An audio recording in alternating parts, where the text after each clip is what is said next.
Is today the day where you make excuses? Or is today the day you make a decision? Is today the day you get distracted? Or is today the day you get laser focused and do great work? Is today the day you get stressed, doubt yourself, you feel anxiety, frustration, anger? Or is today the day you dominate your day by taking control? The easiest choice to make is to go down the road most traveled. The challenging choice to make is to tread a new path. The question is, are you ready to go down the path to your greatness? Every day, there is always an opportunity to build, to create, to advance, to make progress. And you're either moving forwards or you're going backwards. If you want to make breakthroughs and move through the resistance that you're probably always going to have, but moving through it in a way that you make progress, you become more. It's now time for you to listen to your future self. A great life, it doesn't happen by chance. It happens by design. So every day where you feel that resistance and you have the thoughts of, I could do it later, recognize that within that moment, you have the ability to use the power to take action. The challenge is to just get started. Not now, but right now. So today, look at all the things that you could do and ask yourself, do you want to win?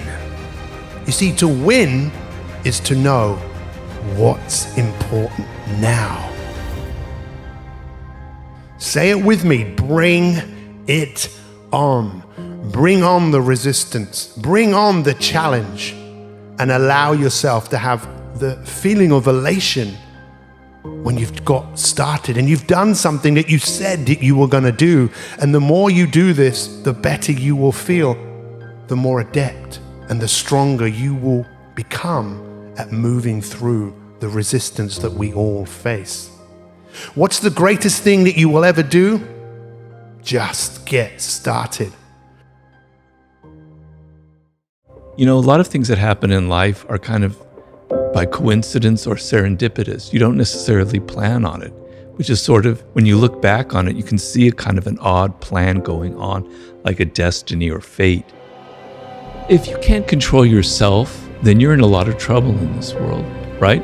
Because when you just naturally are yourself doing things, you're going to offend people. You learn early on, we're social animals. I have to tailor my behavior, you know?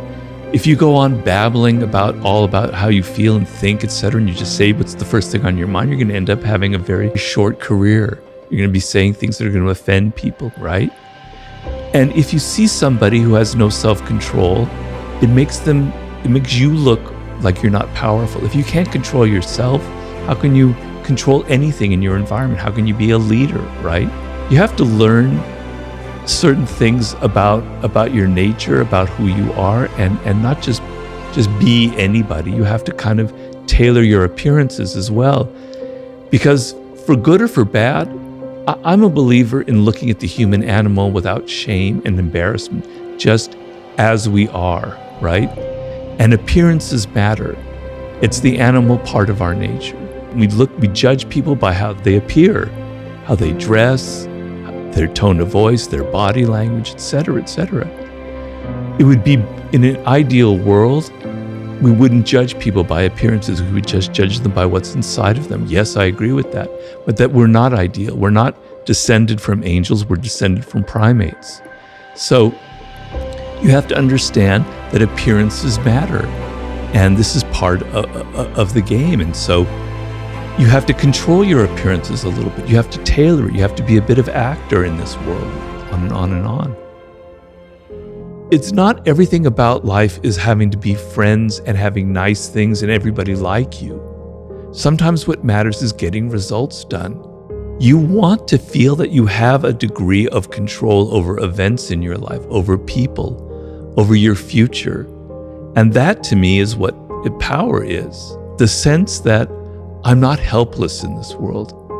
I remember when I first entered the work world as a very naive college graduate with all these ideals and things I'd read, because I studied literature and languages, going, man, this is weird. People are playing all these kind of games.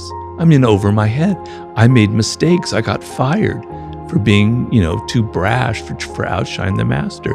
It was painful, right? And so learning, you don't have to use the loss of power. I don't advocate crushing your enemy totally. I hope I don't have any enemies ever that I need to crush ever. You just need to know these things so that when you enter the work world, you're not naive, you're not stupid, you don't make the same kind of mistakes that I made. You spare yourself the pain. You understand the most fundamental thing about human nature. People have egos. Even your boss has an ego. You think he or she doesn't because they're powerful. They're even more insecure than other people. You need to be aware of these things so that you don't inadvertently make them feel insecure and suffer the consequences. I wrote a book on human nature, and the idea is we were formed hundreds of thousands of years ago in particular circumstances. Our brains are wired a certain way. Yes, we're very sophisticated. Yes, we have the internet. Yes, I'm here being interviewed by you on a podcast. It's pretty insane. But we haven't fundamentally changed. The same raw emotions of envy, of aggression, of worrying about our status, about having to disguise ourselves and appear like we're saintly and loving, that we don't have a shadow, which we all have. None of that has changed. Power is a feeling, it's an essence, it's an emotion. It's a human need and desire. So the way I look at it, I like to look at it not through the lens of great power politics, but as an average, everyday human being here in the United States or in England. The feeling that you have with your children, with your spouse, colleagues, the people who work for you, the sense that you have no control, that you can't influence them with your ideas, that you can't get them to maybe soften some of their ugly behavior if they have that, is the most miserable feeling a human being can have. The feeling of powerlessness is actually more corrupting than the feeling of having a lot of power. It turns people into being passive aggressive, into playing all kinds of weird games, negative games to get power. For people that feel like they're wasting their time, they're not getting the results they want, what is one thing that they could be doing right now that would turn things around for them? I think one of the things is the way that we approach time. This is something that almost no one talks about anymore. So I feel like you may be behind. You may actually be behind your destiny right now. Like maybe you're not on pace. In fact, I think most people watching this, listening, will say, I am behind on achieving my destiny. I'm not exactly sure what it is, but I feel like it's slipping. I feel like I'm behind. So you better figure out time differently. And you can bend and manipulate time to your advantage. And so I, about 25 years ago, went, I'm not the most talented. I'm not the smartest, and I'm really not. I don't come from, a whole track record of success, right? I don't have the perfect upbringing. How in the world am I gonna win? I gotta do things other people aren't willing to do, and I gotta fix the way I look at time. The most stupid, antiquated, ridiculous concept on planet Earth today very well may be that a day is 24 hours. It's so stupid. It's the dumbest thing ever. 24-hour days were contrived when there were no cars. There was no electricity. If I wanted to get you a message, I had to write something down if I could, send it on a horseback, hope you get it. That's insane. Never mind the internet. So what used to take hours, days, weeks, months, years to do can be done now in a millisecond in the internet or on our smartphones. Yet we measure the time the same way that guy did?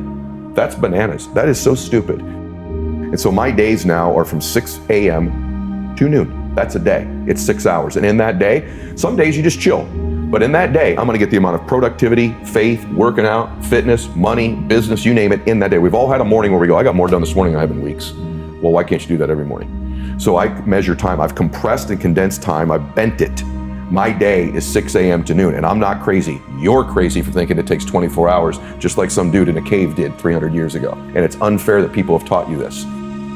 My second day starts at noon and goes till 6 p.m. That's day 2. But what the cool thing is, at the end of day 1, this clock goes off about noon every day, bro, and goes, what did I just get done? What didn't I do? What do I need to be accountable for? What do I need to double my efforts? Just like you do at the end of most days, right? And then the next day is 6 p.m. to midnight. And some of those are just fun days. Sundays I chill, right? But some days they're really super productive. What I've done now is I have changed and manipulated time. I now get 21 days a week. Stack that up over a month, I'm gonna kick your butt.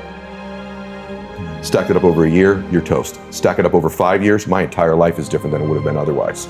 And if you do this for about 90 of your traditional days that you think are, you will come back to me and go, that profoundly impacted my life. And here's the other thing that happens. The world responds to you differently when you value your time like that.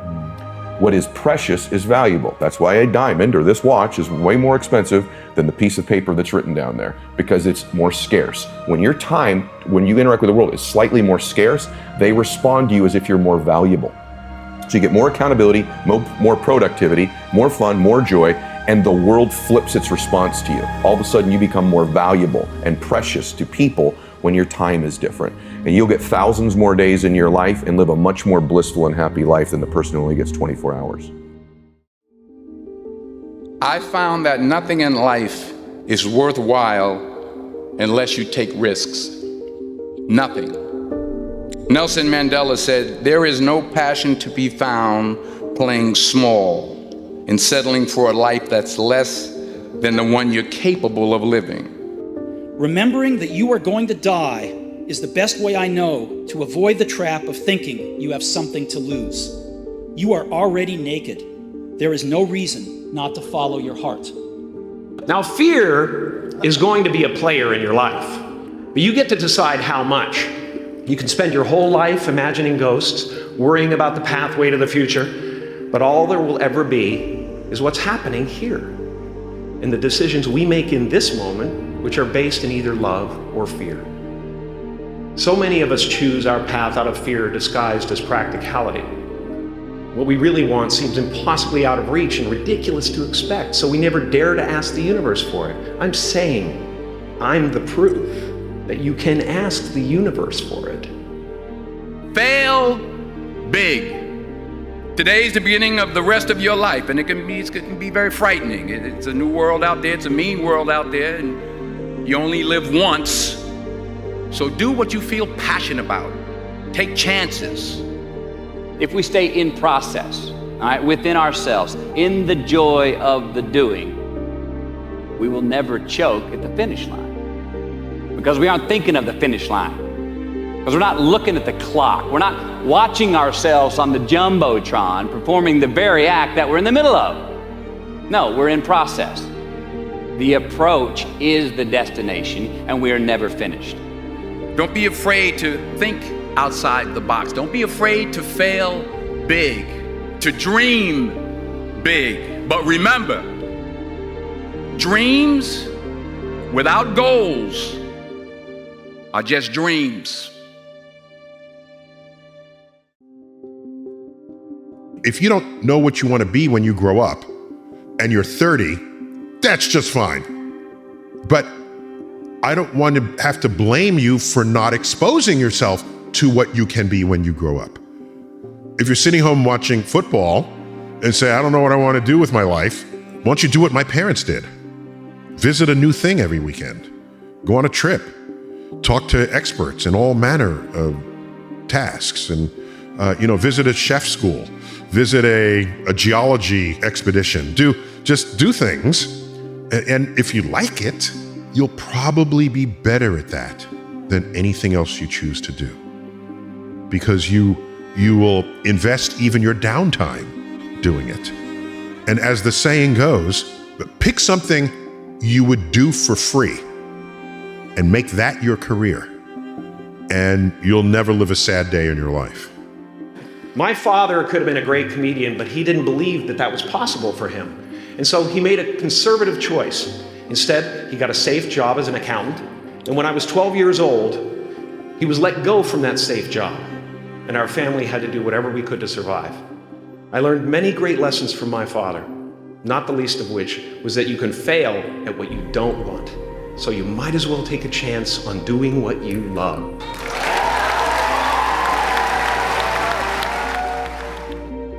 Joy is the feeling that we have from doing what we are fashioned to do, no matter the outcome. I started enjoying my work and literally being more happy when I stopped trying to make the daily labor a means to a certain end. For example, I need this film to be a box office success. I need my performance to be acknowledged. I need the respect of my peers. All those are reasonable aspirations, but the truth is, as soon as the work, the daily making of the movie, the doing of the deed became the reward in itself for me, I got more box office, more accolades and respect than I ever had before. See, joy is always in process. It's under construction. It is in constant approach, alive and well in the doing of what we're fashioned to do and enjoying. Of course, it was impossible to connect the dots looking forward when I was in college, but it was very, very clear looking backwards 10 years later. So you have to trust that the dots will somehow connect in your future. You have to trust in something, your gut, destiny, life, karma, whatever. Because believing that the dots will connect down the road will give you the confidence to follow your heart, even when it leads you off the well-worn path, and that will make all the difference. Some of those successful geniuses, and I say geniuses, not just, I'm not talking about IQ, right? I'm talking about an incredible, artist. I'm talking about an athlete. I'm talking about an advocate, in some area. Is they're clear about their identity, about who they are and who they are to the world. And so, but I know what they do commit is they do the work and they're committed to lifelong learning. And I feel like that learning, I always tell people, and we had this conversation, that if knowledge is power, then learning is your superpower. When people that's where they'll go though. When there's a stopgap between where they are and where they want to be, they'll say, oh, I don't have the money, or I don't have the education, or I don't have the intelligence, I don't have the network, or anything else like that. And what you know, as for all incredible success you've had and the value you've created for the world, is that it's not about resources, right? Because we know a lot of people who didn't have any resources that were able to impact the world. It's about our internal resources. And what I'm saying is optimizing our environment, optimizing our behaviors, our capabilities, our beliefs and our values, and our identity, right? At the highest level, our identity, because you can't just change your belief or your values or your behavior even if you don't believe you're that kind of person. Because if we don't believe that we're a public speaker, or we're a great parent, or we're a great learner or a genius, then we'll never be able to reach our full potential, because that will always be the ceiling that we bump up against. They call it the two smallest words in the English language, but they're the two most powerful words in the English language. It's I am. Right, I am, because whatever you put after that determines your destination or your destiny, right? And I think your identity is who you believe you are, right? You know all the 5 W's and the H we learned back in school. The identity is who somebody is. When we're talking about beliefs and values, that's the why they do what they do. When we're talking about capabilities, that's the how, right? That's the habit, right? The skill acquisition. When we're talking the behavior, that's the what they're doing, right? And then when we're talking about environment, that's really the where and the when, right? So I'm always going back, if I want to create change, create a new habit, create a new level of learning for somebody, I'm addressing those different levels. And if I ignore one with somebody else or myself, then it's not going to stick, right? Because you're not going to have that congruency where it's going to affect, where it becomes second nature. And so going back to this, I think if I'm modeling genius, and genius leaves clues, I'm thinking about, okay, where are they and when are they doing these things? So certain people are early birds, some people are night owls. So I could teach people, I teach people how to read 1 book a week. I really think leaders are readers, that in order to stay competitive in today's day and age, if somebody has decades of experience and they put it into a book, and you can sit down and read that in a few days, download decades into days, I'm preaching to the choir for everyone who's watching, but that's a superpower, right? That's a huge advantage. And so I'm thinking about, but some people, when I'm telling them to practice, and I get these results in about 4 or 5 weeks, where it's permanent, where they can read 300% faster with the same or better comprehension. Essentially read something in 20 minutes that normally takes normal people an hour. Right. But the reason why, but you have to practice. But some people will practice inopportune times of the day and they won't get the same results. So part of it is the self-awareness, knowing your, what they call your chronotype, when's the optimal time to do this. Like depending on your body type, there's certain times of the day it's better to work out. There's better times of the day to be able to make love. There are better times of the day to be able to read, to check email, to ask for a raise.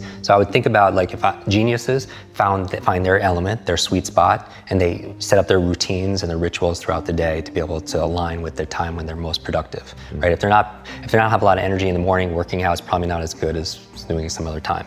So the when and the where, and setting up your environment for success, because all your triggers are there that allow them. So I think geniuses set themselves up. So for example, they have their laptop, but they only use their laptop for work, and it's anchored, that's part of their environment, it's anchored to get them into flow states to be able to write or be productive. They don't use their laptop to watch binge on Netflix, right? They have an iPad that they use when they do that, because that's the state that they want to anchor for that, and they don't use that iPad to do work. My bedroom is sacred space, right? I don't do work in there. I keep it because that's my trigger to be able to rest, go into parasympathetic space. I set up my environment, so I have my blackout curtains, I have my grounding pad, so it's to optimize my restful sleep that I do get. So environment, so Genius Leaves Clues, they set up genius environments for themselves. And then the behaviors, most people would know because they're intuitive. You know, these people are investing in themselves, they're investing in self-care. I always tell people that self-love and self-care is not selfish. A lot of people, you know, they're there for their friends and their family and their clients and everybody else, but they're not refilling their cup. So I think that we have to be, you know, grow givers, meaning we grow so we have more to give to other people, so we have more impact with other individuals. Right? The metaphor I always talk about, it's like we're either thermometers or we're thermostats. And a thermometer, you think about the functionality of it, it just reflects what the environment is giving it, right? It just reflects the temperature and stuff. But a thermostat is different. It sets a standard, it sets a goal, it sets a vision, and the environment changes along with it. And I feel like our happiness, our joy, our level of fulfillment, our success is all dependent on where we put the locus of control. And I feel like we have more power than we realize in these cases.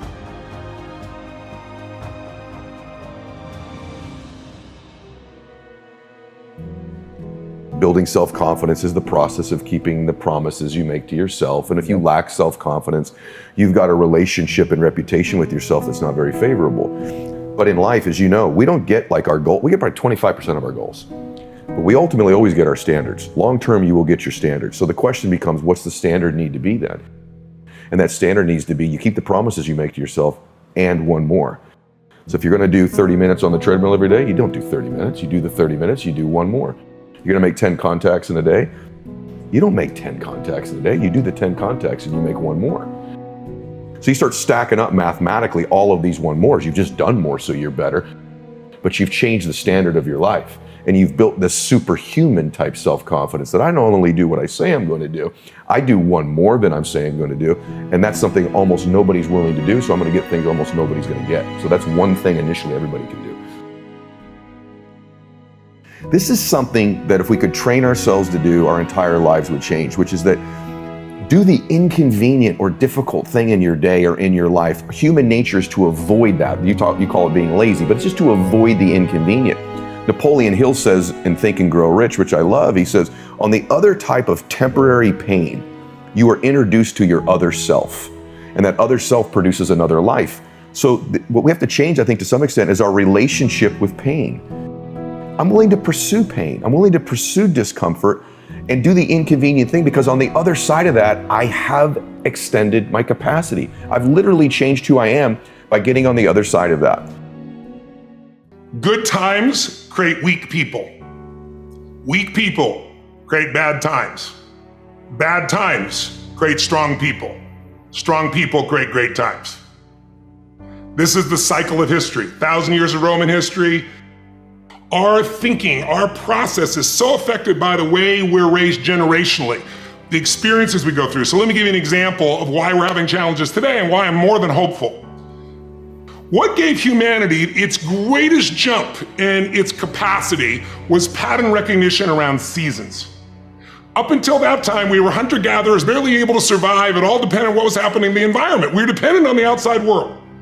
But once we understood the seasons, that planting in the springtime and then taking care of through the summer, boy, in the fall you can reap. And then there's gonna be winter and you gotta hang on to this stuff so you can survive. Once we recognized that pattern, humanity transformed.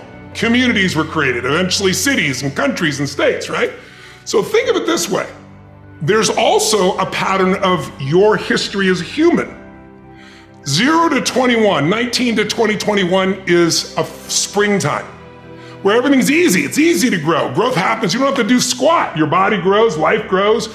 And some of us had a more protected childhood. Some of us had no protection. We had to step up and take care of things when we were 7 or 8 years old. But regardless, overall, it's a time in which people look out for you. You're taught things. You consume what you're taught.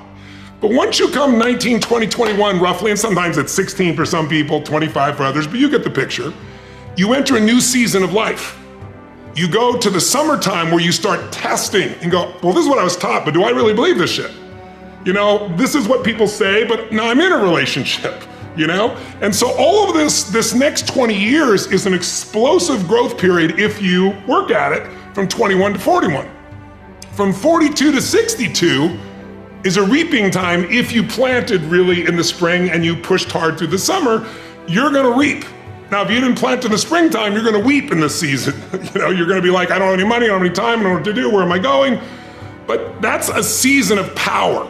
That's when you really start to be able to lead companies, businesses, environments, and so forth. And again, some people get there earlier, some later, but overall, generationally, that's it. And then 63 to 83 is winter, and that winter time is a little different for somebody. Right now, that time is, maybe it's time, I'm an elder in the community, now it's time for me to mentor, to communicate. And if you're lucky, it goes 83 to, say, 103.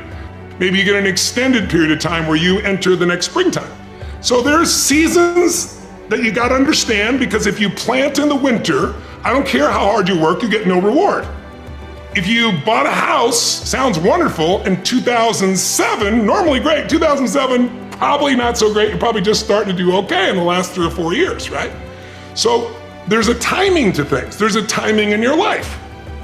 There's a lot of people now that no longer have a compelling future. They're starting to get into learned helplessness. Learned helplessness is when something is so bad over and over again, you start thinking the problem's permanent. No problem is permanent.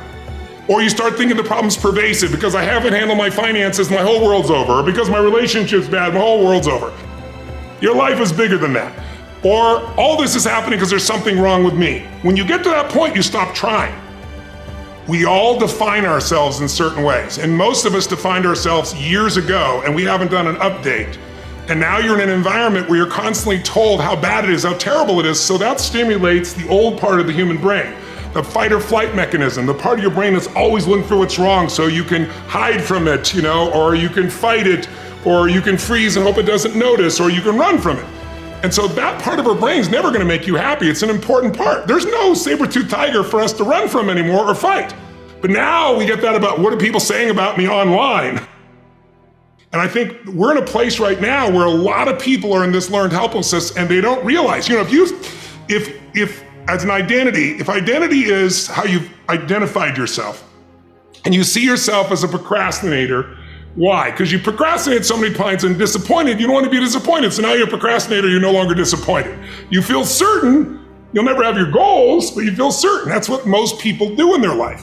But if you set, let's say, a thermostat in this room at 78 degrees and the temperature drops far enough, something's gonna happen. Because the computer's gonna go, hey, you're at 78 degrees, what are you doing here at 68? And the heaters kick on and suddenly you get this drive.